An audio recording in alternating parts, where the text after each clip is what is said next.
There comes a pivotal moment in every toxic relationship when a narcissist finally grasps the truth. They no longer have access to you. For them, this isn't just a breakup. It's a blow to their carefully constructed illusion of control, superiority, and entitlement. Narcissists operate in a fantasy built on lies, that they're always wanted, always in control, and always able to return whenever they choose. They believe they can mistreat people and still retain their place in others' lives. So, when you finally break free, it shatters that illusion. At first, they don't believe it. You might say you're done, but they ignore your words.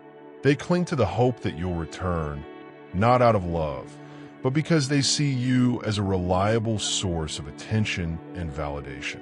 Even after the relationship ends, they may ping-pong between you and someone new, try to keep both connections alive to maintain their sense of worth.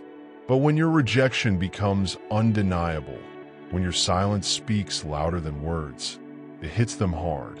They spiral. You'll notice obsessive behaviors, dozens of calls, unexpected visits, social media stalking, and even creating fake profiles. These aren't just attempts to reconnect. They're desperate efforts to reclaim power and soothe a crumbling ego.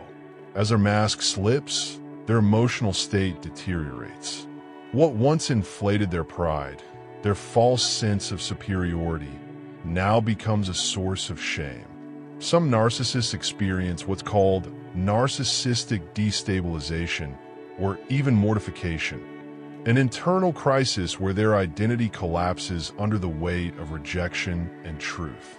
In extreme cases, this can lead to deep emotional distress, sometimes even requiring psychiatric intervention. But even through all of this chaos, they often still refuse to reflect on their behavior. They would rather blame you than face the reality of their own actions. They may attempt to hoover, reel you back in, not because they've changed, but to reassert their power. These efforts can become spiritual in nature, obsessive rituals, symbolic acts, and intrusive monitoring, all signs of their inability to let go. The key turning point comes when you choose yourself.